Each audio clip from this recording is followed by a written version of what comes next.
Every night at 2:14, the most feared man in New York called just to hear me say hello. He fell in love with my voice in the dark. Then he saw my face, and the secret I had been hiding broke something inside him. But before Enzo Salvatore ever knew my name, before he touched my hand, before he looked at me like I was the one thing in his world he could not command, I was only Operator 7 at Confidant, a woman paid to answer dangerous men after midnight and pretend their secrets could not hurt me. The first time his code name appeared on my screen, I almost rejected the call.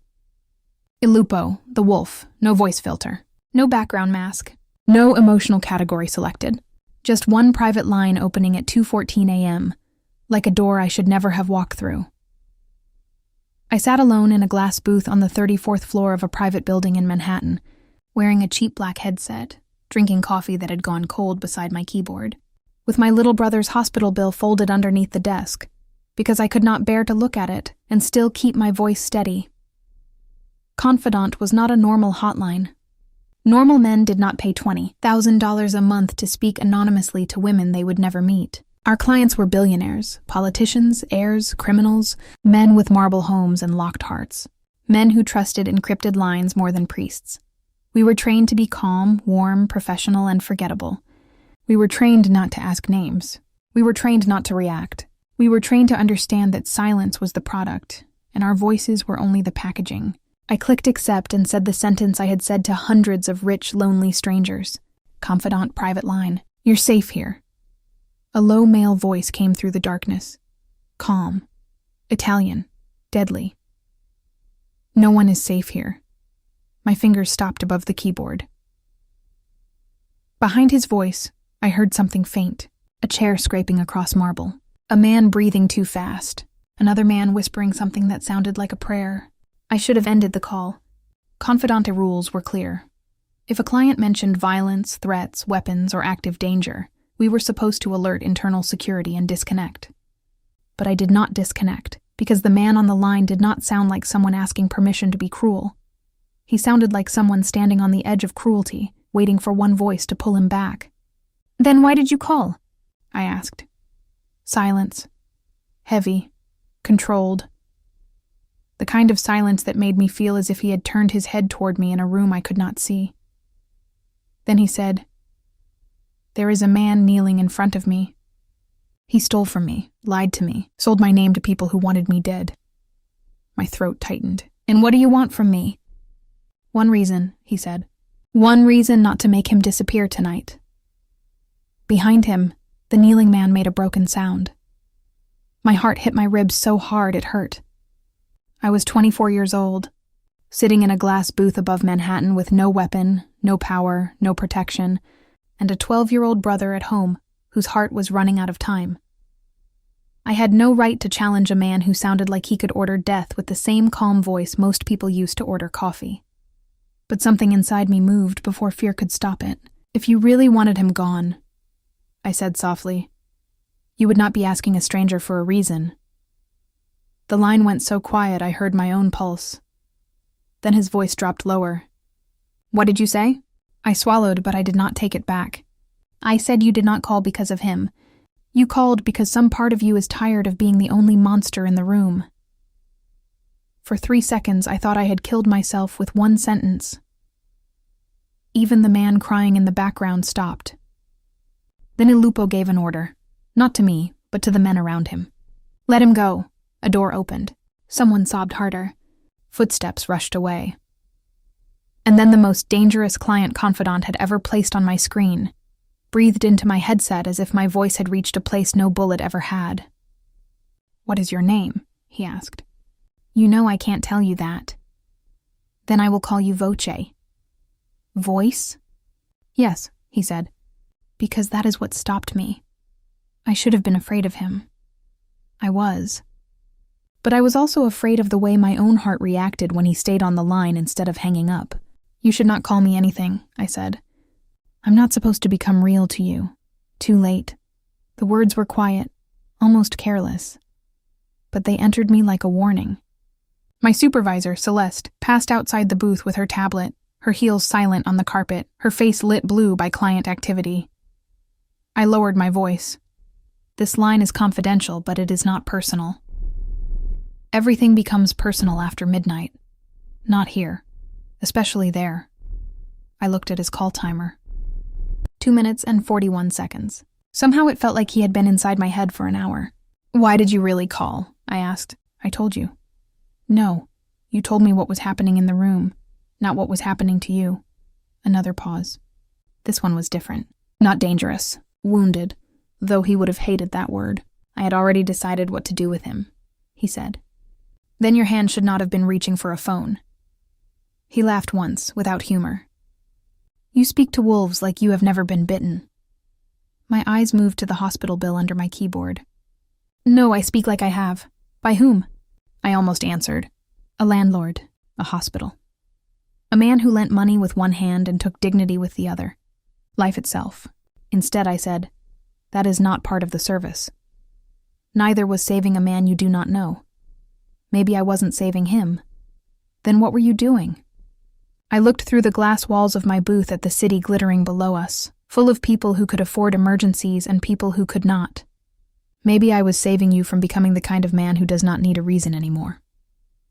The call lasted 9 minutes. He did not tell me his name. I did not tell him mine. When he finally disconnected, the screen went black, and I sat still with my headset on, my hands cold, my breath uneven. Then I pulled the folded hospital bill from beneath my keyboard. St. Agnes Children's Hospital. Patient, Milo Voss. Age 12. Recommended procedure, urgent corrective cardiac surgery. Deposit required before surgical scheduling. 6 weeks. The doctor had given us 6 weeks before the risk rose beyond what she was comfortable saying out loud. 6 weeks sounded merciful until you were counting rent, groceries, medicine, and debt in the same cracked kitchen drawer.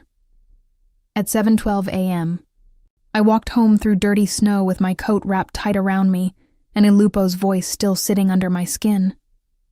Our apartment was on the 4th floor of a walk-up in Queens, above a nail salon and beside a bakery that made the hallway smell like sugar we could not afford. Milo was asleep on the couch when I opened the door, one hand resting on his chest like he was checking whether his heart had kept its promise through the night. His school books were open on the coffee table. His medicine bottles stood beside a plastic cup of water. A pair of sneakers waited near the couch because Milo believed emergencies should never have to wait for laces. I stood there for a moment and watched him breathe. 12 years old, too thin, too pale, too brave in the way sick children learn because adults keep crying in bathrooms. He opened one eye. You're staring again. You're supposed to be asleep. My heart was being dramatic. I crossed the room too fast, and he rolled his eyes before I reached him. Alina, I'm fine. You're 12. You don't get to decide what fine means. Dr. Patel says stress is bad for cardiac patients, so maybe stop looking at me like I exploded. I pressed my palm to his forehead. No fever. His pulse fluttered too quickly under my fingers, but lately it always did. Did you take the blue pill? Yes. The white one? Yes. The small yellow one? Yes, Captain Anxiety. I tried to smile. It hurt. I'm serious. His face softened. I know. He glanced toward the bills near the sink. Did the hospital call again?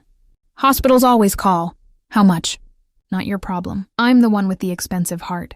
And I'm the one with the job. He looked away, ashamed, and regret hit me immediately. Milo carried enough. He did not need my fear placed in his hands, too. I sat on the edge of the couch and fixed his blanket. Hey, look at me. He did. His eyes were too old for 12. I will handle it. You always say that. Because I always do. He nodded, but he was not convinced. Neither was I. By noon, I stood outside Dr. Patel's office at St. Agnes, holding a folder full of applications, denial letters, charity forms, and numbers that made my lungs feel too small. Dr. Patel was kind in the way good doctors are when they cannot save you from the system wrapped around their hands. Alina, his rhythm episodes are becoming more frequent. We can manage symptoms for a short period, but the surgical window matters. 6 weeks is the outside edge. I'm applying for assistance. I know. The charity board said they'll review. I know. I can increase the deposit. I just need time. Her face softened, and I hated that softness because it always came before the truth. I wish time were something I could prescribe. I walked out past parents holding balloons. Nurses moving fast, children wearing masks, machines beeping behind doors. Outside, New York kept moving like my brother's heart was not a clock losing minutes. That evening, before my shift, Victor Drago waited in the alley behind my building. He wore a charcoal coat and black leather gloves, too polished for our street, with two men standing beside a black SUV. I stopped 3 steps from him and felt my stomach turn cold. Victor was not the kind of man you forgot after meeting once. I had borrowed $5,000 from one of his people 8 months earlier, when Milo's medication changed and insurance delayed approval. 5,000 had become 12. 12 had become 21. Interest, fees, penalties, threats. Debt did not grow like a number with Victor. It grew like mold. "Alina Voss," he said, smiling as if we were old friends. "You work too hard." I made the payment on Friday. A small payment. It was what we agreed. It was what you begged me to accept. I kept my face still. I have another shift. A confidant. My breath stopped before I could hide it. His smile widened. "Careful. Fear makes people honest." "I don't know what you're talking about." "You answer phones for people who think secrecy makes them gods. One of those gods called last night." He stepped closer. "Il Lupo." My mouth went dry. "Client names are confidential." "So he is real." I said nothing. The air smelled like exhaust, snow, and garbage. Victor's eyes sharpened. "One of your night shift security analysts likes money more than confidentiality. He cannot hear the calls, but he can see code names, call times, and operator numbers. He saw Il Lupo connect to operator 7 at 2:14. Then I saw your name attached to a debt file, and suddenly the world became useful." My stomach turned. "You have nothing. I have enough. Even if he called, I don't know who he is." "Then find out." "I can't." "You can." "No, I literally can't.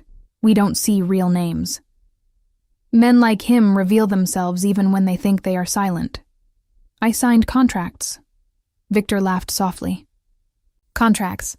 How sweet. One of his men opened the SUV door. Inside, on the leather seat, was a brown pharmacy bag with Milo's name printed on the label. My heart dropped so hard I almost reached for the wall. "Where did you get that?" "Your brother's medicine is expensive. Fragile supply chain. Things disappear. Don't touch him." The words came out sharper than fear. Victor's smile vanished. "Then be useful. Il Lupo is someone I need to understand. You will help me. I don't know anything. You will." He stepped back. "Bring me something real after your next meaningful call. His habits. His weakness. His location. His name if you can get it. Smoke will not satisfy me forever." "I can't get that." "Then pray your brother's world stays organized. Hospital grants can be influenced. Schedules can be delayed. Medication can arrive late. Forms can disappear." I wanted to hit him. I wanted to run. I wanted to become the kind of woman who did not have a little brother sleeping beside pill bottles. Instead, I stood there while Victor's man tossed Milo's medicine at my feet. "I will know if you lie," Victor said. Then he got into the SUV and left me shaking in the alley. That night, I arrived at Confidant early and threw up in the restroom before my shift. My reflection looked like someone had erased me badly. Dark hair twisted into a clip, tired hazel eyes, pale face, cheap blouse buttoned to the throat because the office was always cold. I washed my mouth, fixed my lipstick, and went to booth 7. Celeste stopped outside the glass and tapped her tablet.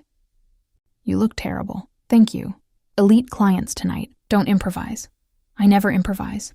She gave me a look. "Your call with Il Lupo was flagged." My pulse jumped. "Complaint?"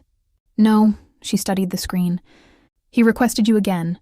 Operator 7, at 2:14. My chest tightened in a way I did not want to name. "Can he do that?" "A client at his level can do almost anything." Celeste leaned closer. "Do not get attached. Men who hide behind code names are not wounded puppies. They are men with enough money to buy silence and enough darkness to need it." Understood. I did understand. That was the problem. At 2:14, his name appeared again. Il Lupo. I clicked accept, my fingers cold. Confidant private line. "You're safe here." "Still childish," he said. I should have felt only fear. Instead, Because my body was foolish and tired and desperate for one voice that was not asking me for money. I almost smiled. Then why do you keep calling? You ended our last conversation badly. You ended it. Because you annoyed me. People usually avoid things that annoy them. People usually lie. I looked at the call timer. Did you sleep? No. Eat? Is this part of the service? It is part of being human. That is not something I have been accused of often. His voice was dry, but there was strain beneath it, the thin edge of a blade held too long. I thought of Victor. Find out who he is. I thought of Milo's medicine in that brown bag. I forced myself to ask, what kept you awake? A man in my organization stole from me. My pulse jumped. Are you angry because he stole or because he thought you would not notice? Silence. Then, you ask dangerous questions. You called an anonymous hotline at 2:14 in the morning. Safe questions would insult you. This time, he laughed, barely. One quiet breath that warmed the line for half a second. What would you do with a thief, Voce? The name moved through me before I could defend myself against it. I would ask what he stole for. Why? Because hunger and greed are different crimes.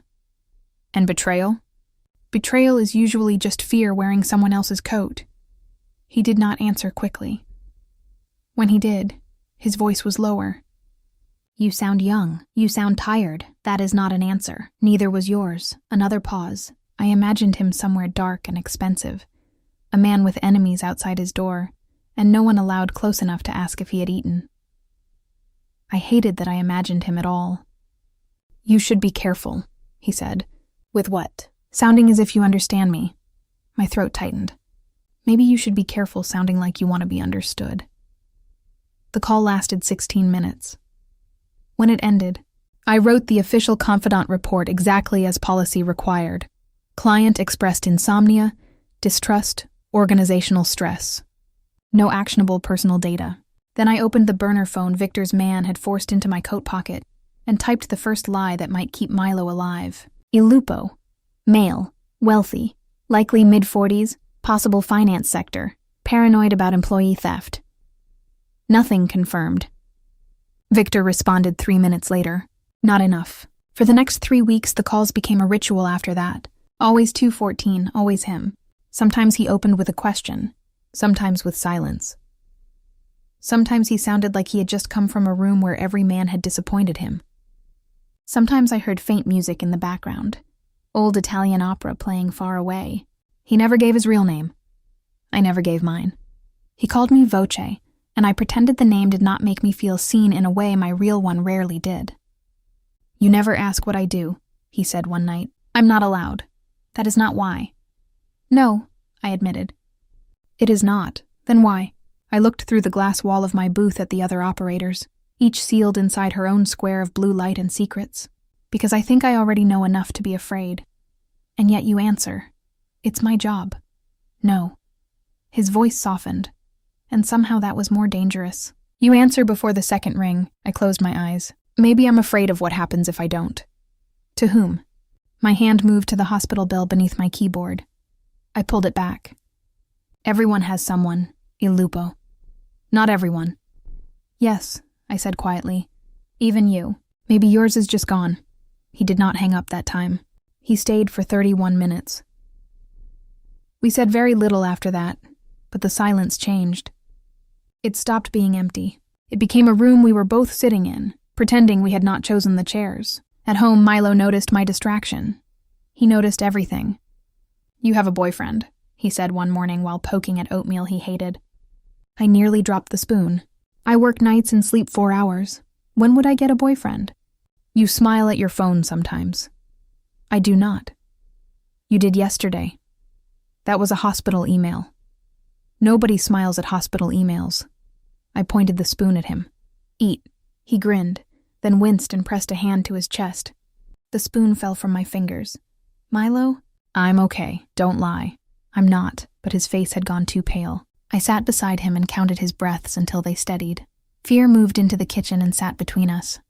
2 days later, Dr. Patel called while I was on the subway to work. I knew from the first second that something had changed. Doctors have a voice for bad news even when they try not to. Alina, his latest results came in. I need you to bring Milo tomorrow morning. My hand tightened around the pole. Why? The arrhythmia burden is higher than expected. What does that mean? It means I am no longer comfortable with 6 weeks. The train screamed into the tunnel. For a moment, her words broke apart under the noise. How long? I asked. 2 weeks would be safer. Sooner if we can arrange it. My vision blurred. I don't have the deposit. I know. The grant board has not answered. I know. Please don't say you know like that. Dr. Patel was silent. Then softer. Bring him in tomorrow. We will discuss options. Options. That was what people called walls when they did not want to admit there was no door. That night I almost did not go to work, but missing a shift meant losing pay. Losing pay meant losing medicine. Losing medicine meant losing Milo faster. So I went. At 2:14, Il Lupo called. I answered before the first ring finished. Confidant private line, I said, but my voice cracked on the last word. He heard it. Of course he heard it. What happened? Nothing. Do not insult me. I said nothing. And I said do not insult me. I pressed my fingers against my eyes. Operators were not supposed to cry. Confidant did not pay us to be human on the wrong side of the line. You do not get to order me around, I whispered. No, he said after a pause. I do not. That made it worse. If he had been cruel, I could have held myself together. Voce. I hated the way that name sounded in his mouth tonight, like a hand held out in a room I was drowning in. My brother is sick, I said before I could stop myself. The line went still. How sick? Sick enough that time has started asking for money. What does he need? A surgery I cannot afford. Where? Panic snapped me upright. No, I shouldn't have said anything. Where? This is anonymous. Not if you need help. Especially if I need help. Pride is a poor guardian, and power is a dangerous gift. He exhaled slowly. You think I would use it against you? I think powerful men always say help when they mean ownership. Silence. Then very quietly. Who taught you that? I thought of Victor in the alley, Milo's medicine in his car, the way debt turned love into leverage. Life, I said. He did not push. That was the first time I understood how dangerous his restraint was. A man like Il Lupo could have demanded, threatened, traced, bought answers. Instead, he stayed on the line and let me keep the only thing I still controlled. My name. Tell me about him, he said. My brother? Yes. I looked at Milo's photo tucked inside my phone case. He was wearing a crooked paper crown from his 11th birthday, smiling with frosting on his chin. His name is Milo. He thinks he's funnier than he is. He hates oatmeal but eats it because he thinks pretending makes me less worried. He keeps his sneakers beside the couch in case we have to run to the hospital at night. He wants to become an architect because he says sick kids deserve hospitals that don't look sad. My voice broke. He is 12. Il Lupo said nothing for a moment. Then, 12 is too young to negotiate with death. Death doesn't care about age. No, he said, and there was something old in his voice. It does not. We stayed on the call for 42 minutes. He did not offer money again. I did not ask, but when the call ended, I found myself crying silently in booth 7. My headset still on, my hand pressed over my mouth so no one outside the glass could see how badly I had failed at being untouchable. My burner phone buzzed at 3:09. Victor, parking level. Now, I should have ignored it. I should have called security. But security at Confidant protected clients, not operators with loan sharks in their shadows. I took the service elevator down with my coat wrapped tight around me. The parking level smelled of concrete, oil, and winter trapped underground. Victor stood beside a black car alone this time. That scared me more. You are wasting my patience, he said. I gave you what I had. You gave me smoke. Because there is nothing else. He moved so fast I barely saw his hand before it closed around my arm. Not hard enough to break, hard enough to remind. Il Lupo called longer tonight. My blood went cold. You're monitoring me? I monitor investments. I'm not your investment. Your brother is. I tried to pull free. He held on. You have 48 hours. For what? His identity. His weakness. His location. Something real. I can't get that. Then get money. I stared at him. What? Your full balance. 48 hours. That's impossible. So is heart surgery with no deposit, yet you keep dreaming. My throat closed. Victor leaned in, his cologne sharp and expensive. Listen carefully, Alina. I know which hospital. I know which doctor. I know when your brother's medication is delivered. I know the charity board reviewing your application. You think lives end only with bullets? No. Sometimes a form gets lost. A wire transfer fails. A doctor gets delayed. A frightened sister misses a deadline. Please, I said, and hated the word as soon as it left me. Victor smiled. There she is. He let go of my arm. 48 hours. Bring me Ilupo, or bring me every dollar you owe. If you do neither, Milo learns what your silence costs. He walked away. I stood in the parking level until the elevator doors opened behind me and someone from accounting stepped out, laughing into a phone, living in a world where the floor did not vanish under people. I went back upstairs. I finished my shift. I smiled at Celeste when she asked if I was fine. I went home at sunrise with bruises shaped like Victor's fingers hidden under my sleeve. Milo was awake on the couch pretending to read. He looked up and knew immediately.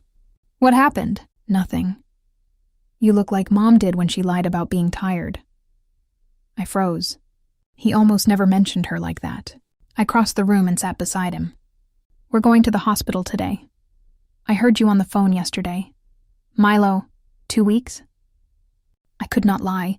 Not to his face. Maybe less if they can schedule it. He swallowed, trying to be brave and failing because he was 12 and should have been allowed to fail at smaller things. Do we have the money? I took his hand. His fingers were cold. I will get it. How?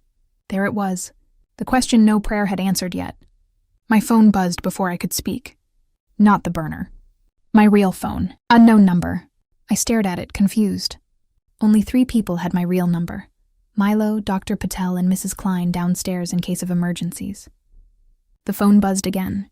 Milo looked at me. Answer, I did. For 1 second there was only silence. Then his voice came through. No headset between us. No confidant greeting. No blue-lit booth pretending secrets could be contained. Voce, Ilupo said. My heart stopped. I stood so fast Milo flinched. How did you get this number? You are in danger. My fingers tightened around the phone. You traced me? No. Then how? Someone else did. One of Drago's men tried to sell your file to my people. Your number was inside it. The apartment tilted around me. Milo sat up straighter, scared now. What do you mean? I whispered. Ilupo's voice turned colder than I had ever heard it, and for the first time I understood that his calm was not peace. It was a weapon waiting for permission. I mean, the man threatening you just made a mistake. What man? I said, but my voice betrayed me. He heard that too. He heard everything. Do not go to work tonight, he said. Do not answer numbers you do not recognize. Do not leave your brother alone. You don't know anything about my brother. I know enough. Fear and anger collided inside me. No. You don't get to appear in my life like this. You don't get to turn from a voice into a command. Alina. The sound of my name in his mouth stole every word from me. He knew. Somehow he knew. Milo whispered, "Who is that?" I could not answer. Ilupo spoke again, quieter now, but no less dangerous. Listen to me carefully. Victor Drago is not a debt collector. He is bait. And if he gave you 48 hours, then you have less. My knees weakened. I grabbed the back of a chair. How do you know his name? The silence that followed was not empty. It was full of truth standing just outside the door. Then Ilupo said, because he is not hunting me by accident. He is using you to reach me. Milo stared at me, pale and terrified. Snow tapped against the kitchen window like small fingers. The hospital bills sat on the counter. The medicine bottles stood in their line. My whole life had narrowed into one phone call. Who are you? I asked. For the first time since I had heard his voice. Ilupo did not avoid the question. A man you should have stayed far away from. That is not an answer. No, he said. But it is a warning. The line clicked dead. 2 seconds later, the burner phone on the table lit up with Victor's message. 48 hours starts now. Then another message came through from an unknown number. Not Victor, not Ilupo. A photo of Milo leaving St. Agnes 2 days earlier. Under it, 6 words. Choose the wolf or the boy. I looked at my little brother sitting on our couch with fear in his eyes and a failing heart in his chest.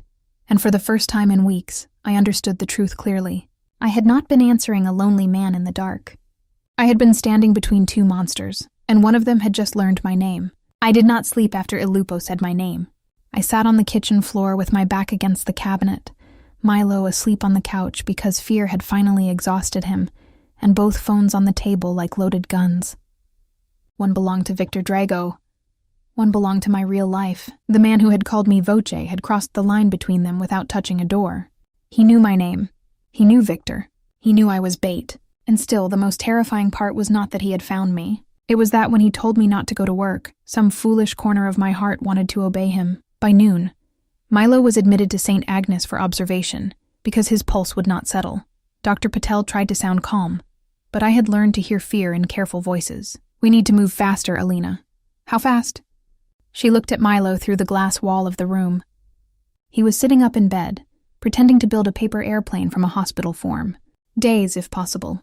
2 weeks is no longer where I want to be." The floor moved under me. "I don't have the deposit." "I know. Please stop saying that." Her eyes softened. "I'm pushing the charity board again. But I need you to prepare yourself for the possibility that paperwork won't move quickly enough." Paperwork. That was the word standing between my brother and an operating room. I kissed Milo's forehead before leaving him with Mrs. Klein from downstairs, who had come without hesitation when I called. Milo grabbed my wrist. "Don't do anything stupid." I tried to smile. "That removes most of my options." "Alina." He looked younger in the hospital bed, swallowed by white sheets and wires. "Promise." I wanted to promise. I wanted to be the kind of sister whose love did not require lies. Instead, I touched his cheek and said, "I'm going to fix it." His eyes filled with fear because he knew that was not the same thing. At 6:40 p.m., Confidant sent an emergency alert to every operator. Mandatory attendance. Security breach. Top-tier client verification protocol activated. My blood went cold before I even reached the second line. Confidant never used the word breach unless something had gone badly enough for rich men to panic. I almost deleted the message. Then Victor's burner lit up. "Go to work. Take whatever meeting they give you. Bring me something real." Attached beneath the message was a live photo of Milo's hospital room door. I stopped breathing. He was not inside. He was not touching my brother. But he was close enough to prove he could. I went to work with Victor's threat in one pocket and Ilupo's warning in the other. Confidant looked different that night. The blue lights were dimmer. 2 armed private security men stood near the elevators. Celeste's face had lost all its polished boredom. She gathered the night operators in the central conference room, doors sealed, phones collected, tablets locked. At 3:18 this afternoon, an external party attempted to penetrate our top-tier client shield. No identities were released, but several account pathways were exposed. Until the breach is contained, selected operators will conduct in-person verification with assigned clients under controlled security. One of the girls beside me whispered, "In person." Celeste's eyes moved over us. This is not a social meeting. It is a crisis protocol used only when a top-tier account may have been compromised. The operator verifies voice continuity, while the client verifies account control. It is rare. It is secure. It is not optional. My stomach tightened. Operator 7. I looked up. Celeste did not blink. "You have been assigned to Ilupo." The room blurred for half a second. "No." The word left me before I could stop it. Every eye turned. Celeste's mouth tightened. "Excuse me?" I forced my voice steady. "I mean, I don't think I'm the best choice. He's a new client. Maybe someone senior. He requested you." Of course he had. The wolf did not knock on doors. He opened them. Celeste dismissed everyone else, then stepped close enough that only I could hear. "I do not know what you said to that man, but he refused all substitutes. You will go to the secure verification suite. You will confirm client continuity. You will not ask personal questions, and you will not leave the script." "What if I refuse?" "Then you lose your job tonight." She paused, and because the world enjoyed cruelty, her eyes flicked to the hospital bill poking from my bag. "And whatever problem you are trying to outrun gets heavier." I went cold. "You looked in my bag?" "I notice things. So do clients. Remember that." The car Confidant sent for me had black windows and no visible driver behind the divider. I sat in the back with my hands folded tightly, watching Manhattan lights slide across the glass. Halfway to the verification suite, Victor called the burner. I answered because Milo's hospital door was still on my mind. "I'm going," I whispered. "Good girl." His voice made my skin crawl. You will keep your phone open. They took my phone. Not the one I gave you. My fingers tightened around the burner hidden inside the lining of my coat. I can't risk that. You cannot risk disappointing me either. Get his face, his real name, his security pattern, anything. If he catches me, I'm dead. Victor laughed softly. Then be charming. Men who call women at night are always weaker than they think. I looked out at the city. You don't know him. Neither do you. That was the problem. I knew his silence. I knew his breath when he was angry. I knew he drank with ice but hated sounding drunk. I knew he listened harder when I stopped pretending. I knew the man under the code name better than I knew the face I was about to see. The car stopped beneath a private building near the river, all black glass and steel. Security took me through 3 elevators, 2 scanners, and a hallway so quiet my heartbeat felt indecent. A woman in a gray suit led me to a door and said, "When you enter, stand on the mark. State your operator ID. Confirm the code phrase. Do not approach the client unless requested. And if he requests." She looked at me as if I were stupid. Then decide how badly you want to keep breathing. The door opened. I stepped inside. The room was large, windowless, and lit with soft white light that made every corner visible. 2 men stood near the back wall. One was broad, watchful, with a scar crossing one eyebrow. The other held a tablet and did not look up. And in the center of the room, beside a black table, stood the man who had been living in my ear for weeks. Enzo Salvatore. I knew his face before anyone said his name. Everyone in New York knew the shape of his danger even if they pretended not to. He was tall, dressed in a black suit without a tie, dark hair combed back, jaw clean but shadowed, eyes the color of a storm behind glass. He did not look like a man who needed an anonymous hotline. He looked like the reason other men called one. My mouth went dry. Il Lupo was not just a dangerous client. He was the Salvatore boss, the man newspapers never named directly unless lawyers had already approved every word. The man Victor Drago wanted. The man I had been ordered to betray. I should have spoken first. I should have read the script. But Enzo looked at me, really looked, and the room changed. His expression did not soften. It sharpened, as if every call, every silence, every almost truth had suddenly stepped into light wearing my face. I found my voice because it was the only thing about me that had not learned to kneel. Operator 7, I said. Confidant verification protocol. Client code name Il Lupo. Enzo did not move. His eyes held mine. Then he said very quietly, "Say that again." The scarred man near the wall looked at him. I swallowed. Client code name Il Lupo. Enzo's breath stopped. Not dramatically, not visibly enough for anyone else to notice. But I noticed because I knew his breathing from the dark. I had heard it angry, tired, amused, wounded. Now I heard it vanish. "Voce," he said. My pulse broke loose. The man with the scar looked at me like I had just become a loaded weapon. I forced myself to stand still. "This meeting is for verification only."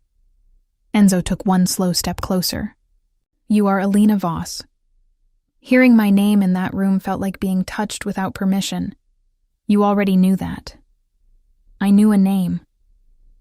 His eyes moved over my face with a kind of controlled disbelief that made me want to step back and move closer at the same time.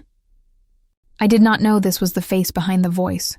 I hated how the words affected me. I hated that I had imagined him so many times, and every version had been safer than the truth. And I did not know the wolf had a real throne. One corner of his mouth moved barely. "Careful. You keep saying that. You keep needing it." The tablet man cleared his throat. "Boss, protocol." Enzo's eyes did not leave mine. "Leave us." The man with the scar stiffened. "Enzo. Rocco, outside." So that was Rocco. His right hand. His warning system. His last reasonable thought. Rocco did not like the order, but he obeyed. He stepped outside but stayed directly beyond the door, one hand near his weapon, refusing to move farther.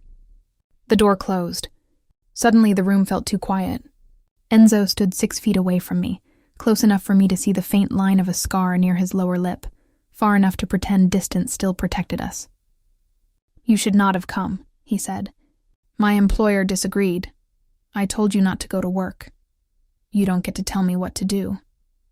When someone is using you to reach me, I do." "No," I said, anger rising because fear needed somewhere to go. "You don't. You were a voice on a line. Then you became a man who knew my name. Do you understand how terrifying that is? His jaw tightened. Yes, the answer was too honest. It stole some of my anger and left me with worse things. How did you get my number? One of Drago's men tried to sell access to my people. He had your file, your name, your apartment, your brother's hospital. My men intercepted enough to know Drago was circling you, but not enough to know what he had already done. My stomach dropped. Milo, he is being watched by my men now. What? From a distance. No one will touch him. You put men on my brother? Drago did first. That does not make it yours to fix. His eyes darkened. It makes it mine to stop. Everything becomes yours eventually, doesn't it? The words hit him. I saw it. The tiny flinch he turned into stillness. No, he said, not everything. The lights flickered once. We both looked up. The door behind me beeped red, then green. Enzo's face changed before the handle turned. He reached for me. Down. I moved because his voice left no room for pride.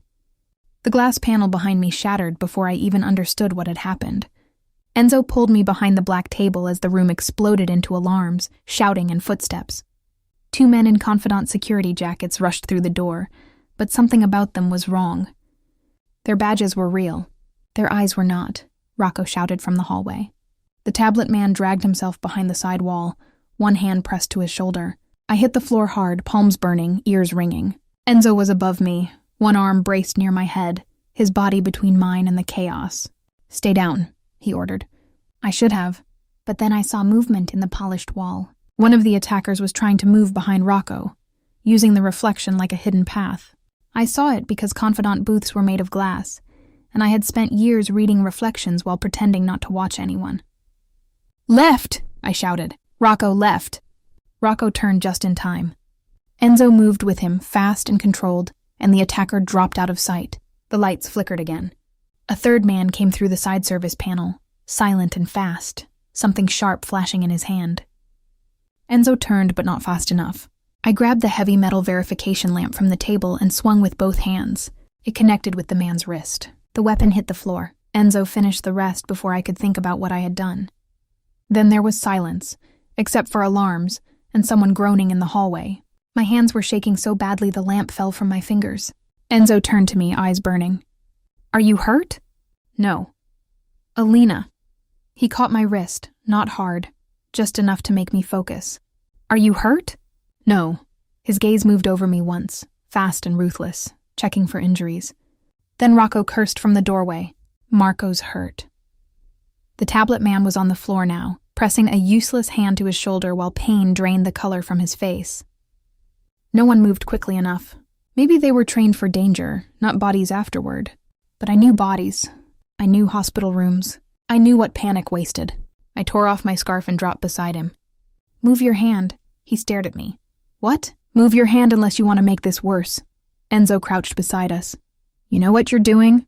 My brother has been in and out of hospitals since he was born. I learned the difference between panic and pressure before I learned how to drive. I pressed the scarf hard against the wound. Marco gasped. Look at me, I said. Not at the blood. At me, he did. You're going to keep breathing because I do not have time for another man making my night difficult. Rocco gave a short, disbelieving laugh. Enzo did not. His eyes were fixed on my face like he was seeing a second person behind the first. Not just Voce, not just Alina. Someone who could stand inside danger and still choose life. Within minutes, Enzo's private medics arrived. Confidant security flooded the building too late to matter. Celeste appeared pale and furious, but one look from Enzo silenced whatever complaint she had prepared. He took my coat from a chair and placed it around my shoulders himself. I should not have noticed the gentleness. I did. You are coming with me, he said. No. Rocco looked at me like I had lost my mind. No? My brother is in the hospital. I'm going to him. Enzo's expression hardened. Drago just sent men into a secured confidant building. And Milo is still my brother. My car will take you. I can take a cab. Alina. There it was again, my name in his voice. Less command this time. More restraint, trying not to break. Let me put something between you and the men hunting you. A car is not protection. It is control with leather seats. His jaw flexed. For a moment, I thought he would argue. Instead, he reached inside his jacket, took out a black card, and held it toward me. No logo, no title, just one number printed in silver. My direct line. Rocco stared as if Enzo had handed me a crown. No one has that, he muttered. Enzo ignored him. If Drago calls, if anyone follows you, if your brother's door opens and you do not like who enters, you call me. I looked at the card but did not take it. And what will you do? Enzo stepped closer, voice low enough that only I could hear. Become the reason they regret learning your name. The words should have frightened me. They did. But they also reached the part of me that had been carrying Milo alone for so long, it had forgotten what it felt like to hear someone else say no to the world. I took the card. This does not mean I trust you. Good, he said. Trust slowly. His card took me to St. Agnes with 2 black SUVs behind us. I hated that I felt safer. I hated that I watched for them in the reflection of every window and breathed easier when they stayed. Milo was asleep when I reached his room. Mrs. Klein sat in the corner knitting badly, her eyes sharp. There were men outside earlier. My heart lurched. What men? Not hospital men. One looked at the door too long. Then another man in a black suit came and stood by the elevator, and the first one left. Enzo's men. I touched Milo's hair with shaking fingers. Did Milo see? No. Good, one thing saved. My real phone buzzed at 2:14 the next morning while I sat beside Milo's bed. Enzo, not Il Lupo, not unknown. The black card's number. I stared at it until the call nearly ended, then answered. You are supposed to be sleeping, he said. So are you. I asked first. You didn't ask. I rarely do. That must be lonely. Silence. Then, less than it was. I looked at Milo's sleeping face and hated how much those 4 words warmed me. Your man Marco, is he alive? Yes. He asked if the angry woman with the scarf charges extra for insults. A tired laugh escaped me before I could stop it. Tell him yes. I will. For a moment, neither of us spoke. The hospital machines hummed softly. Enzo's breathing came through the line, real and close. You saved him, he said. I pressed on a wound. You warned Rocco. I saw a reflection. You hit a man with a lamp. It was a good lamp. This time, his laugh was real, quiet and surprised, and it did something dangerous to my chest. Then his voice lowered. Have dinner with me tomorrow. I looked at Milo. That is insane, yes. You were attacked tonight. So were you. My brother is in the hospital. He will be guarded. You do not hear yourself. Do you? I hear you, he said. The line went still. That is the problem. I should have said no. I meant to.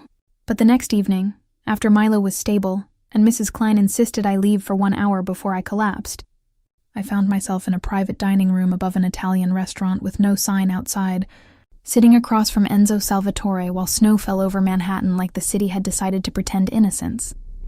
There were guards beyond the door, but inside the room it was only us. Candlelight, white plates, and too much silence. You brought me to dinner after someone tried to kill you, I said. People try to kill me often. That is not comforting.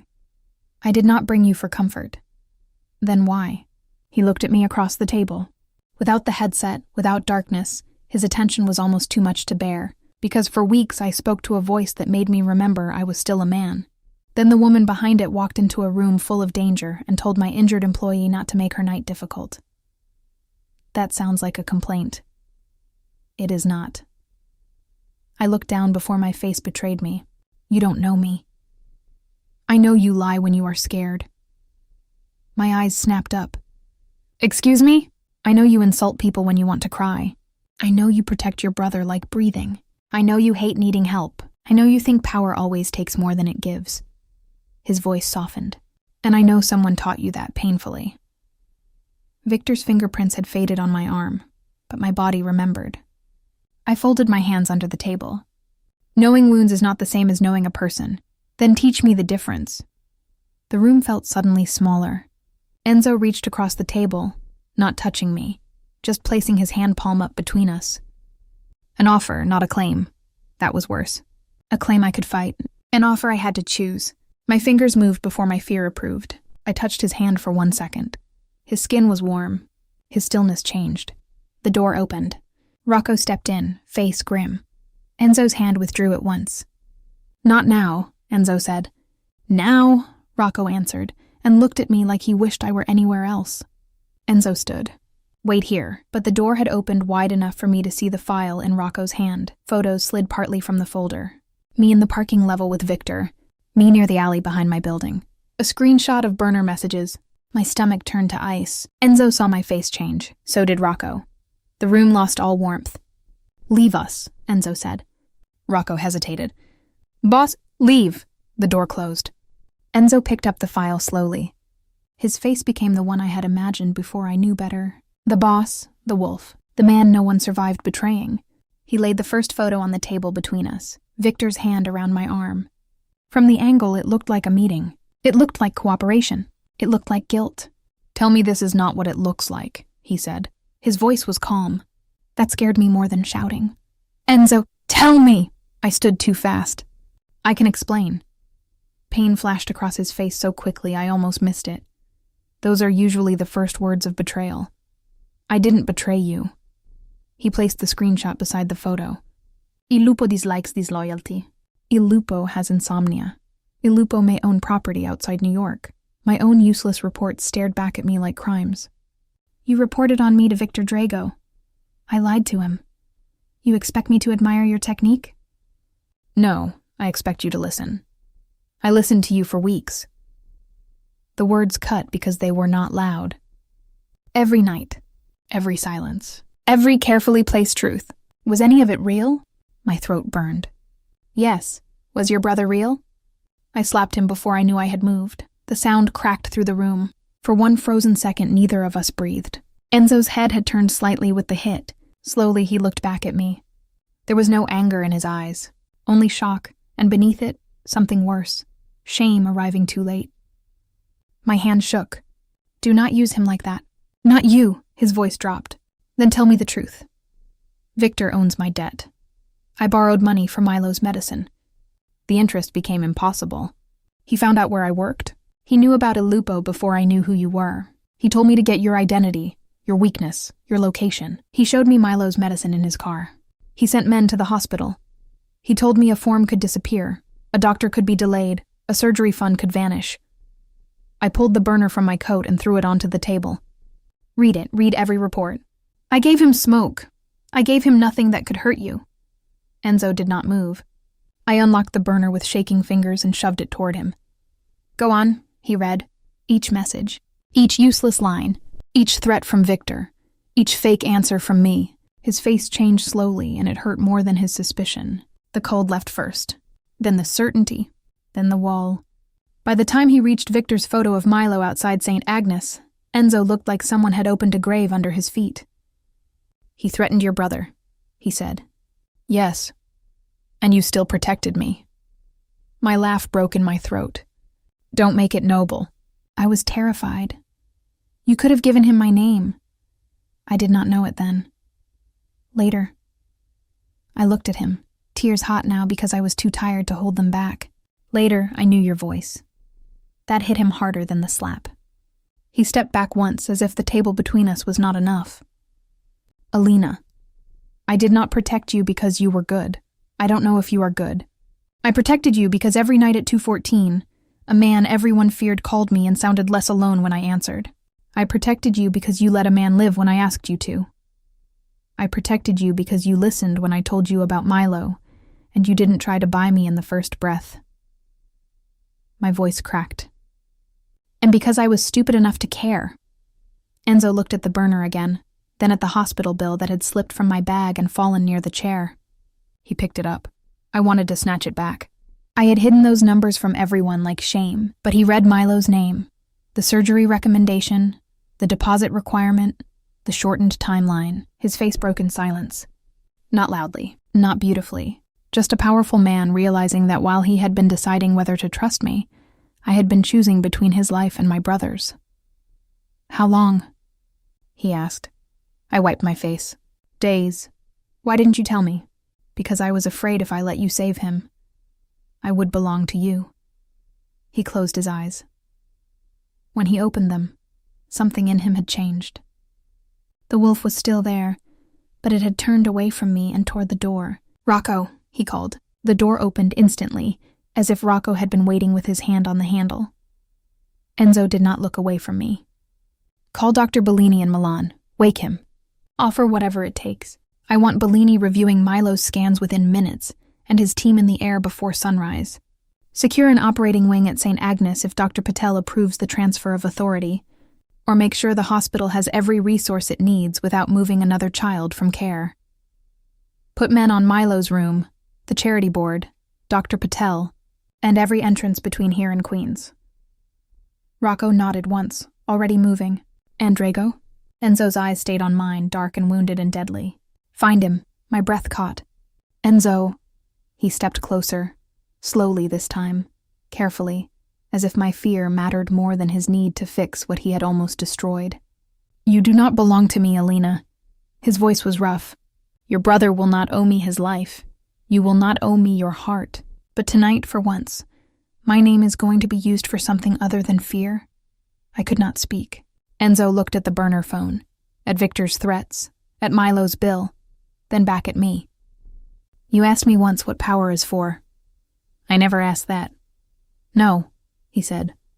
But your voice did. He reached for my hand, then stopped before touching me. Waiting. Letting me decide. I looked at the man I had feared, the man I had protected, the man who had just broken under the weight of my secret. And for the first time since Milo got sick, I let someone see how tired I was. I placed my hand in his. Enzo's fingers closed around mine like a vow he was afraid to make too tightly. Before sunrise, he said, your brother's chance will be in motion. And Victor Drago learns what happens when he uses a boy's heart to hunt a wolf. Enzo Salvatore moved faster than fear. That was the first thing I learned after he took my hand in that private dining room and turned his entire world toward my brother. Powerful men had frightened me before. Victor Drago had used power like a hand around my throat. Hospitals used it like a locked door. Debt used it like a chain. But Enzo used it that night like a blade cutting through every rope tied around my life. Rocco was already on the phone before we reached the elevator. Men in black suits appeared in the hallway without anyone calling them twice. Cars moved. Doors opened. The city outside the restaurant was still frozen under snow, but Enzo's world did not move like ordinary weather could touch it. Dr. Bellini is awake, Rocco said, one hand pressed to his earpiece. He says he can review the scans in 20 minutes. He can review them in 10, Enzo said. His surgical team? Milan and Zurich. They can be airborne before sunrise. Enzo's eyes did not leave the elevator doors. Not commercial. Rocco nodded once. Private jet. I stood beside them with Victor's burner phone clutched in one hand and Milo's bill folded in the other, feeling like a poor girl who had accidentally stepped into a machine built for kings and criminals. You can't just fly doctors across the world, I said. Enzo looked at me. Watch me. This is not normal. Normal was killing your brother slowly. The elevator opened into the parking level, where 3 black SUVs waited with engines running. I stopped. The words hit too hard because they were true. Enzo turned back immediately, his expression changing when he saw my face. Alina, I shook my head. Don't say it like that. Like what? Like you can fix the last 5 years in one night. His jaw tightened, but his voice stayed quiet. I cannot fix what happened before tonight. He stepped closer, slow enough that I could move away. But I can stop pretending your brother's life should wait for paperwork. I wanted to hate him for making it sound so simple. I wanted to hate the relief rising inside me like warmth after frostbite, but all I could think was Milo in that white hospital bed, trying to be brave while adults counted money around his heart. No ownership, I whispered. No debt. Enzo's eyes darkened, not with anger, but with something that looked painfully close to hurt. No ownership, no debt. Only help. Why? The question came out broken. He looked at me for a long second. Because you protected me when fear gave you every reason not to. Because you slapped me when I deserved worse. Because every night at 2:14, your voice reminded me there was still one person in this city who would tell me the truth and not ask what it could buy her. His hand lifted, then stopped before touching my cheek. And because I do not know how to listen to you cry and remain the man I was before, I looked away, because if I kept looking at him, I might believe him too quickly. We reached St. Agnes before midnight. The hospital changed the moment Enzo entered it. Nurses straightened. Administrators appeared from offices I had never seen open after 6. Security guards who had ignored me for months suddenly remembered how to move. Dr. Patel came down with confusion on her face and Milo's chart in her arms. "Alina, what is happening?" Before I could answer, Enzo stepped forward. "My name is Enzo Salvatore. Dr. Bellini is reviewing Milo Voss's records now. His team will be in the air before sunrise. You will have whatever equipment, operating time, staff, and protection you require. No forms will disappear. No board will delay. No one will discuss payment with her again." Dr. Patel stared at him, then at me. Not judgment. Not exactly. More like shock trying to become professional. Milo's case is complex. That is why I called the best. Medicine cannot be rushed because a powerful man enters the room. For the first time that night, I almost smiled. Enzo did not intimidate her. He respected that immediately. "Then tell me what medicine needs, doctor. I will make sure nothing else blocks it." Dr. Patel looked at him carefully. "I need the full imaging transferred. I need confirmation from the surgical chief. I need an ICU bed secured. I need his consent, his sister's consent, and a team that understands this is not a spectacle." Enzo nodded. "Done." She glanced at me. "Alina?" My throat tightened. "Can this really help him?" Her face softened, but this time the softness did not come before a wall. "If Dr. Bellini is the man I think he is, yes. It can help." I covered my mouth before the sob escaped. Enzo turned slightly, blocking the hallway from seeing me break. It was such a small movement. No speech, no claim, just his body between my weakness and the world. Milo was awake when I entered his room. His eyes went straight to Enzo behind me. "Is that the boyfriend?" I choked on a laugh and a sob at the same time. "Milo," Enzo's eyebrow lifted. "You have discussed me." "She smiles at her phone," Milo said. "I do not." "She does." Enzo looked at me, and for one impossible second, with monitors beeping and fear sitting in the corner, something warm passed between us. Then Milo's gaze sharpened with the brutal honesty of children who have spent too much time around doctors. "Are you paying for my heart?" The room went still. I moved toward him. "Milo?" Enzo stepped forward first, but he did not come too close. "I am removing a delay that should never have been placed in front of it." Milo studied him. "That sounds like rich person language." Enzo's mouth almost moved.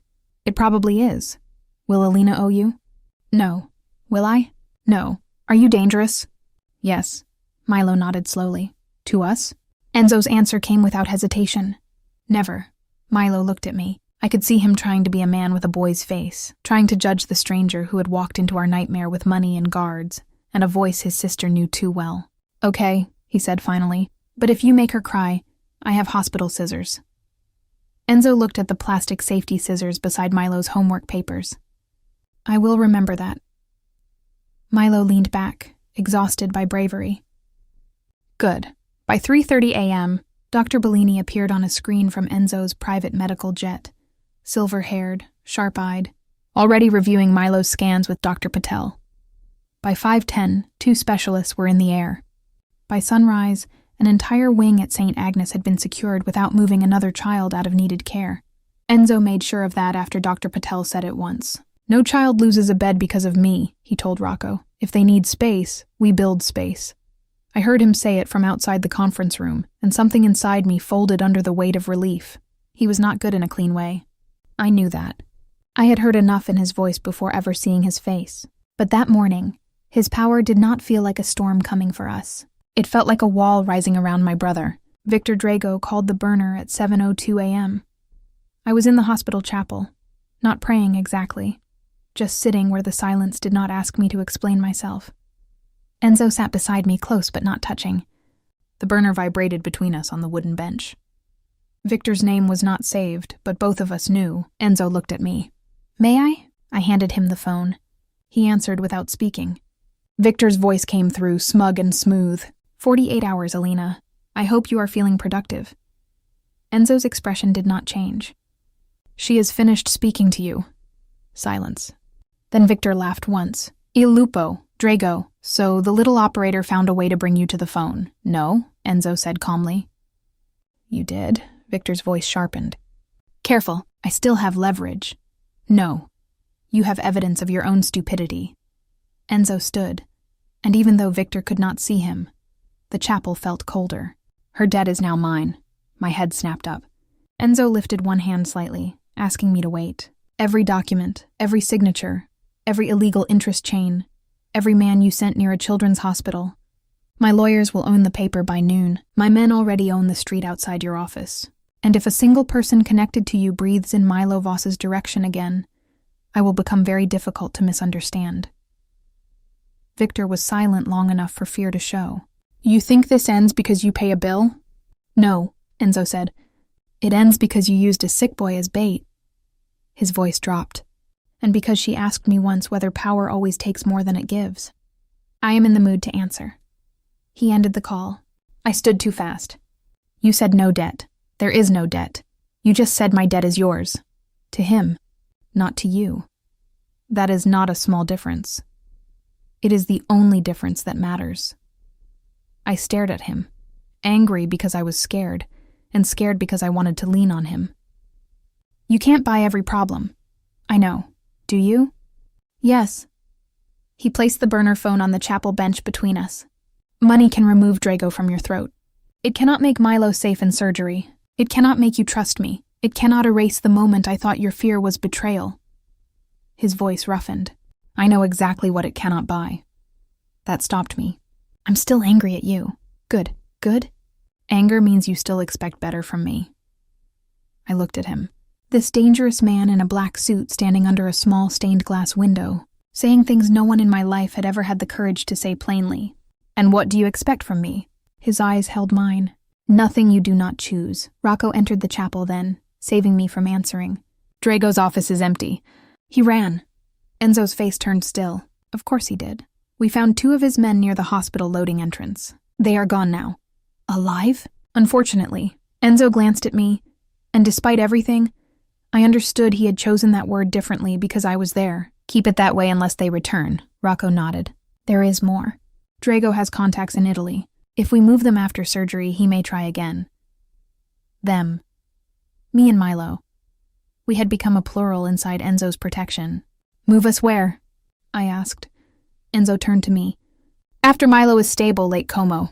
I almost laughed. Lake Como? My villa has medical staff, secure grounds, and privacy. Of course it does. You disapprove of villas? I disapprove of my life turning into a crime novel with better furniture. Rocco coughed into his hand. Enzo's mouth curved slightly. Noted. Milo's surgery happened 31 hours later. Those hours stretched longer than entire years. Dr. Bellini arrived with his team, reviewed every scan, spoke to Milo like a person instead of a case, and told me the truth without cruelty. It is serious, he said, but not hopeless. Milo squeezed my hand. I like him. Because he said not hopeless? I whispered. Because his shoes are shiny. I laughed until I cried. Enzo stayed through everything but never crowded us. He signed nothing in front of me. He discussed money in rooms where I did not have to hear numbers. He stood when Dr. Patel spoke. He stepped out when Milo needed privacy. He brought coffee I forgot to drink and food I could not swallow. At 2:14 a.m. before the surgery, my phone buzzed while I sat in the hallway outside pre-op. Enzo was standing 10 feet away, speaking quietly with Rocco. I looked at the screen. Enzo. I answered and looked straight at him. You know you're right there. His eyes met mine across the hallway. I know. Then why are you calling? His voice came through the phone, low and familiar, the voice from the dark. Because this is how I met your courage. My throat tightened. He stayed where he was, giving me distance and closeness at once. Say hello, Voce. Tears blurred the hallway. Hello, Il Lupo. His face changed. Not enough for the nurses to notice. Enough for me. He will have his chance, he said. And if chance is not enough, then we stand there anyway. I looked through the glass at Milo, small under white blankets, trying to joke with a nurse while terror sat behind his eyes. I'm scared. I know. I hate it. I know. I don't want to be brave. Enzo's voice softened. Then don't. Be his sister. I will be the wall. The surgery lasted 6 hours and 42 minutes. I counted every minute like a debt I owed God. When Dr. Bellini finally walked toward us, his cap in his hand, I could not stand. Enzo stood beside me but did not touch me until I reached blindly for him. His hand closed around mine. Dr. Bellini smiled. He did well. The world disappeared. Sound left first, then strength, then fear. I folded forward and Enzo caught me before my knees hit the floor.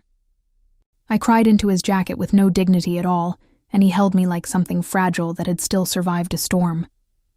He did well, I kept saying. He did well. Yes, Enzo whispered against my hair.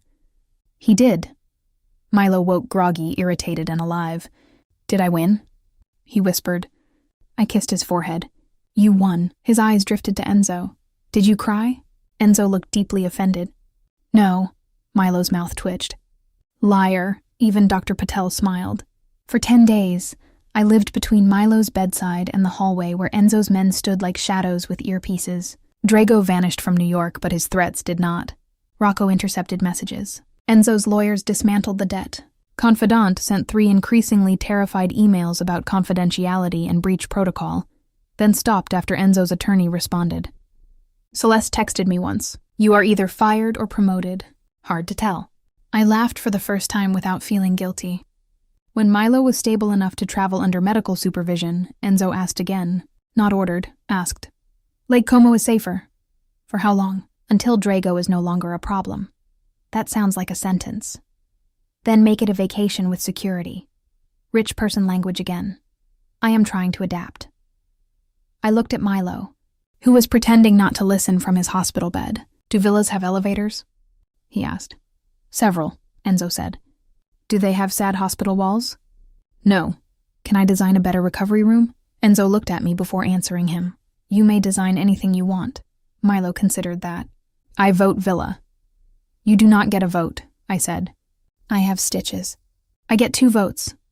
So we flew to Italy on Enzo's private jet with a cardiac nurse, 2 doctors, Rocco, 3 guards, and Milo acting like a tiny emperor because the seat reclined into a bed. I watched clouds pass beneath us and tried to understand how quickly life could move from a queen's apartment with overdue bills to a leather seat above the Atlantic beside a man who had once been only a voice in my ear. Enzo sat across from me, not beside me, reading reports while pretending not to watch me every few minutes. You can ask, he said. Ask what? Whatever question is making your forehead do that. My forehead is private. Your forehead is loud. I looked toward Milo, asleep under a blanket, then back at Enzo. How many people are afraid of you? Many. How many should be? Fewer than before. Because of me? His gaze lifted. Because of what I hear when I imagine your voice asking what power is for. I looked away. That line is going to haunt you. Good. Lake Como looked impossible, like someone had painted peace for people who did not deserve it. Enzo's villa stood above the water with pale stone walls, arched windows, terraces full of lemon trees, and a private dock where the lake shone silver in the afternoon light. Milo stared from his wheelchair as if he had arrived inside a dream he did not trust. This is your house? He asked Enzo. One of them. That is a terrible answer. I am learning. You need lessons. Apparently. The villa staff greeted us quietly. No one stared at Milo's bandages. No one looked at my cheap coat. A room had been prepared for him with medical equipment hidden as much as possible behind warm wood and blue curtains facing the lake. On the desk lay architectural sketchbooks, sharpened pencils, and a note in Enzo's handwriting. For buildings that do not look sad. Milo read it twice, then looked away quickly. He's okay, he whispered to me later when Enzo was out on the terrace with Rocco. Who? The wolf guy. He has a name. I know. But wolf guy sounds cooler. He is dangerous. So are stairs if you fall down them.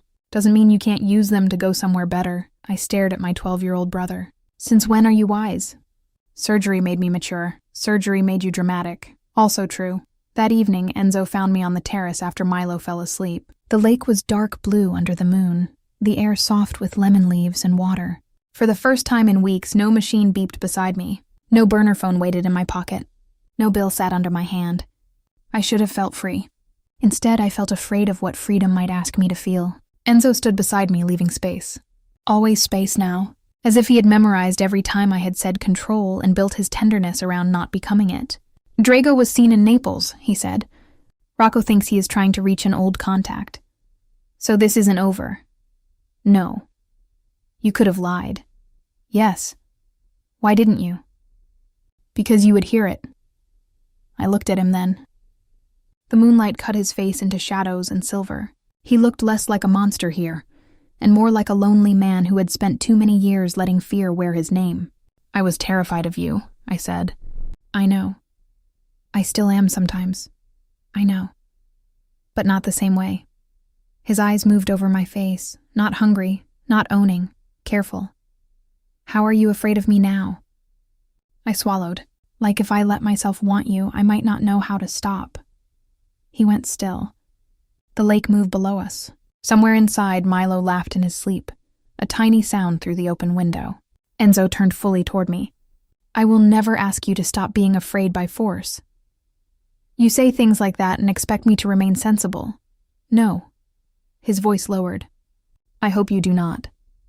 He reached for me slowly. I could have stepped back. I did not. His fingers touched my cheek with a tenderness that made my chest ache. I fell in love with your voice before I knew your face, he said. Then I saw your face and realized the woman behind it had been carrying a storm alone. Tears burned my eyes. My secret broke you. No, he said. My own suspicion did. Your secret showed me what I should have seen sooner. That I was desperate. That you were loyal while terrified. That you had every reason to betray me and chose not to. That your love for Milo was stronger than Drago's fear in my name. His thumb brushed one tear away. It broke the man I was. I do not want him back. I kissed him first. It surprised both of us. For 1 second, Enzo did not move, as if he was giving me time to regret it. Then his hand slid carefully to the back of my neck.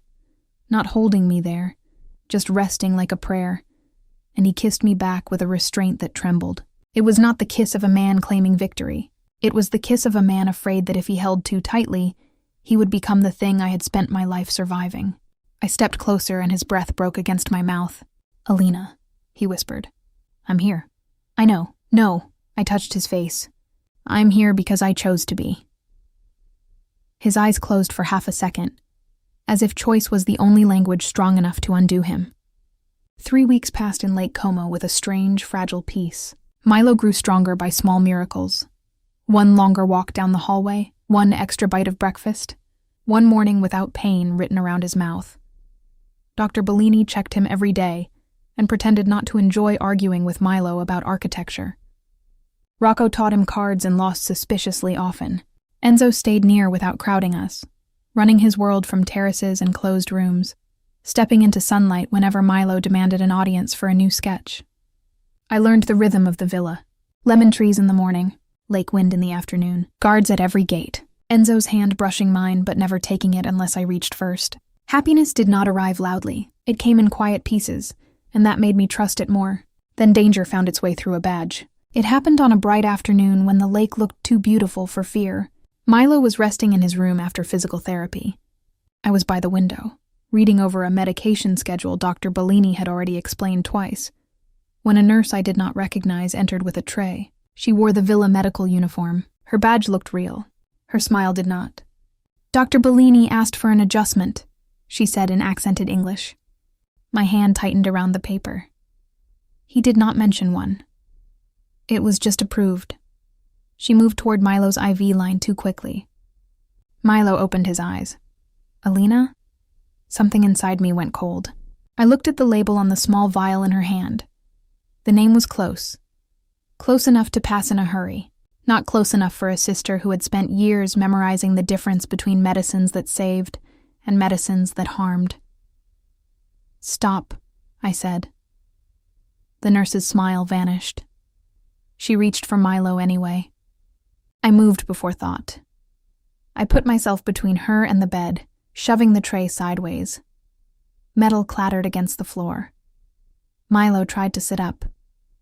Don't move, I snapped, and my voice came out like a stranger's.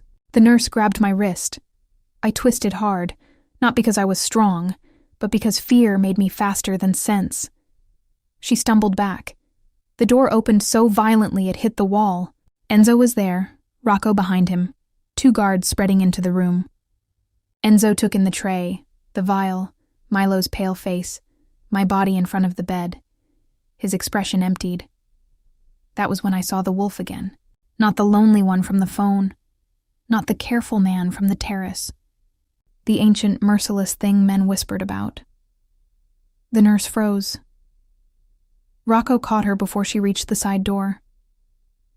She came through the Milan agency, Rocco said, jaw tight as he checked her badge.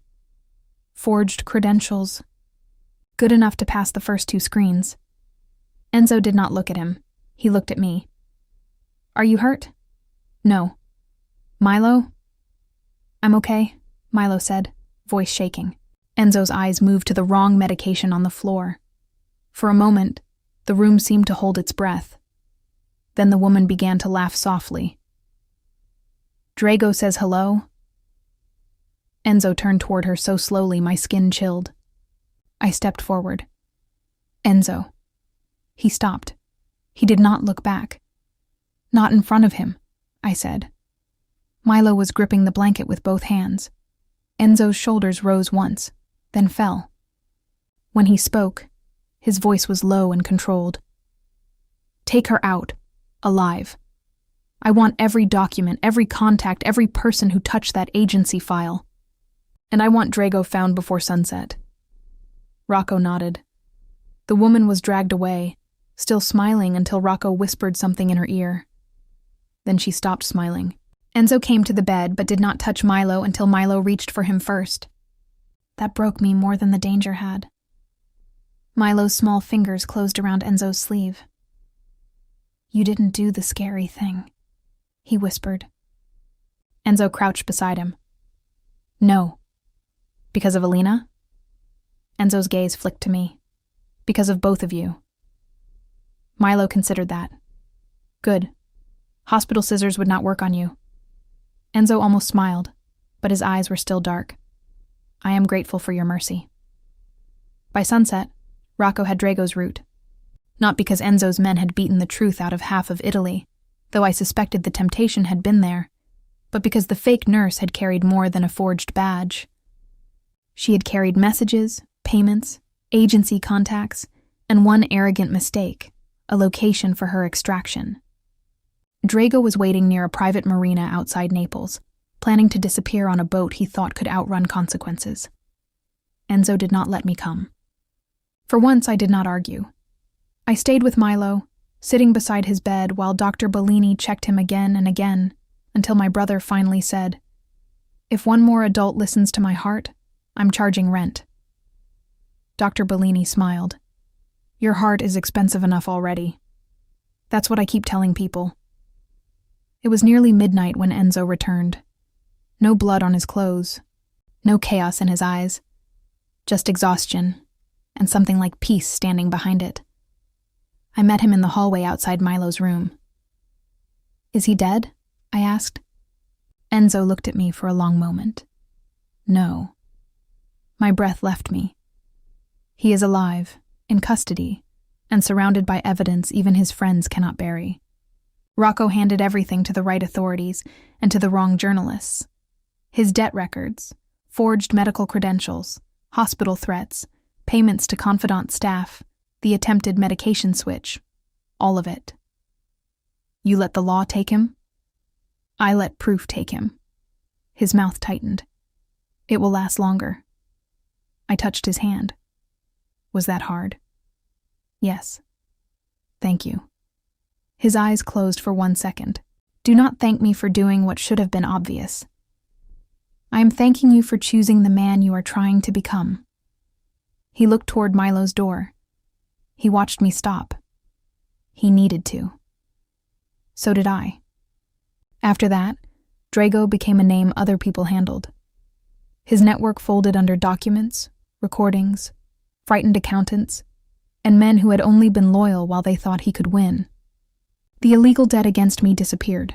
The confidant analyst who had sold operator metadata vanished into a courtroom instead of an alley. Celeste called me once, her voice unusually small, to say the company had terminated my contract and erased my access.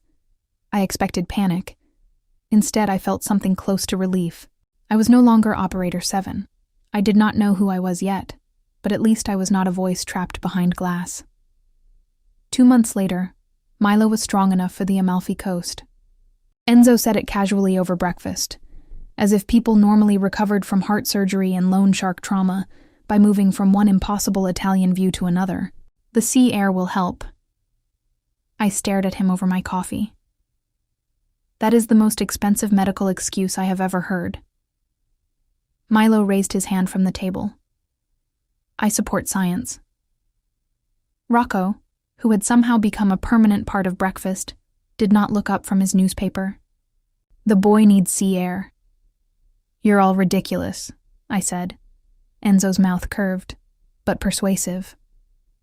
So we went to Amalfi, not because we had to run, but because for the first time, we were allowed to choose beauty without fear chasing us through the door. The villa there was smaller than Lake Como only because Enzo had a criminal definition of small. White walls, blue shutters, terraces dripping with bougainvillea, stairs leading down toward water so bright it looked unreal. Milo stood on the terrace with his hands on the railing, breathing slowly but easily. My heart likes Italy, he announced. Enzo stood behind him. It has expensive taste.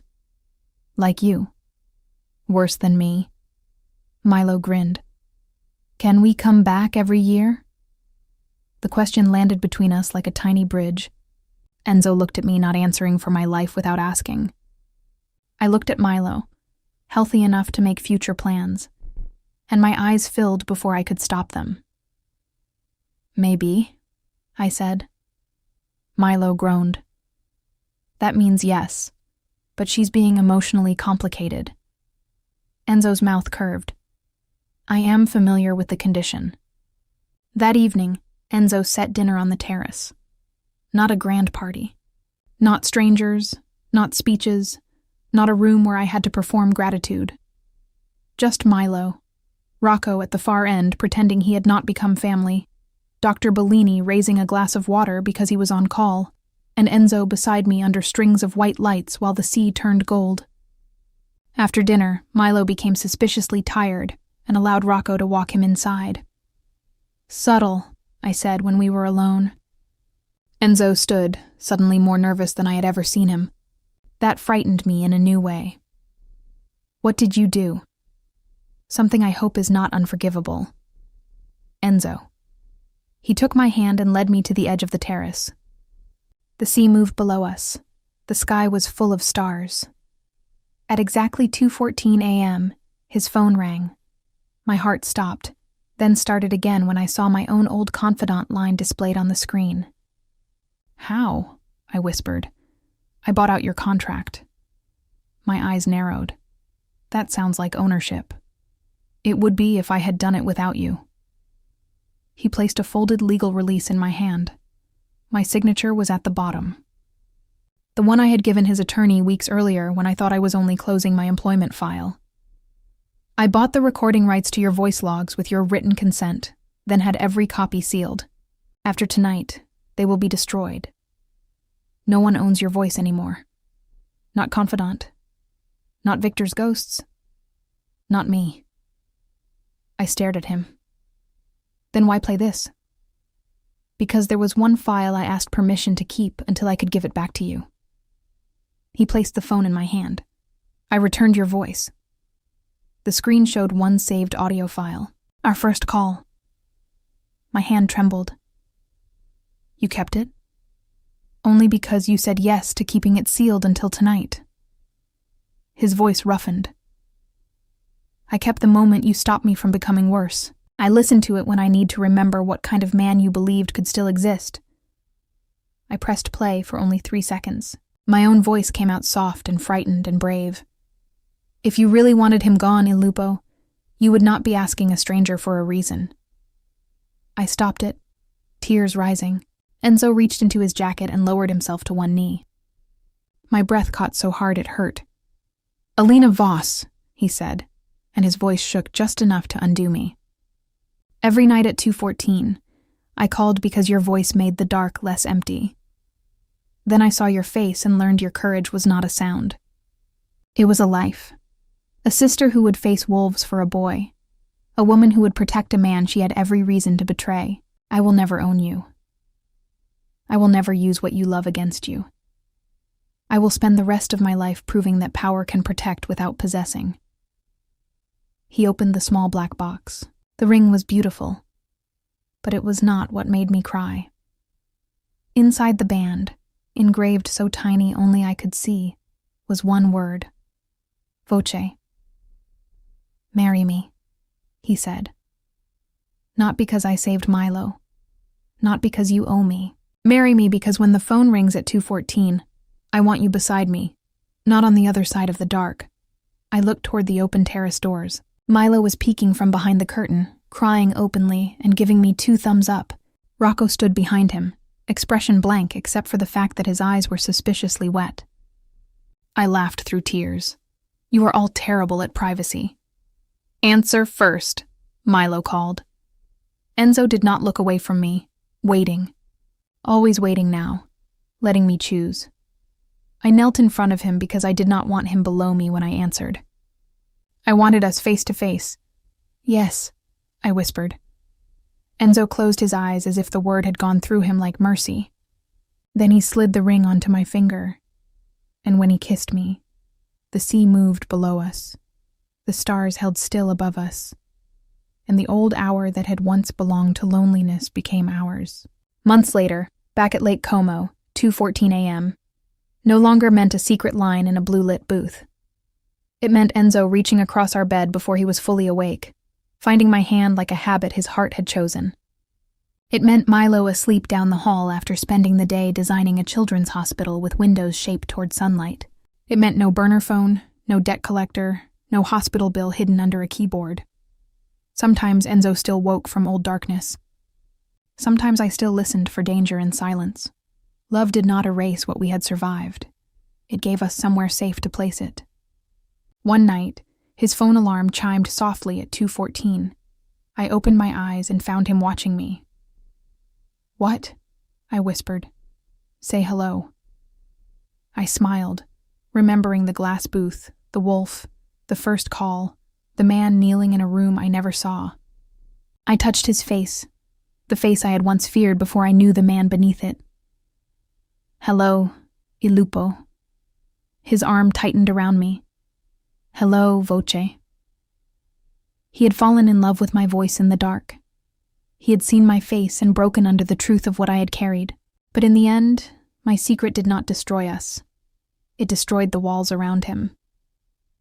And when morning came over the lake, he was no longer the lonely Mafia boss calling a stranger just to hear her say hello. He was Enzo. He was mine because I chose him. And I was no longer a voice trapped behind glass. I was the woman who answered the wolf and taught him what power was for,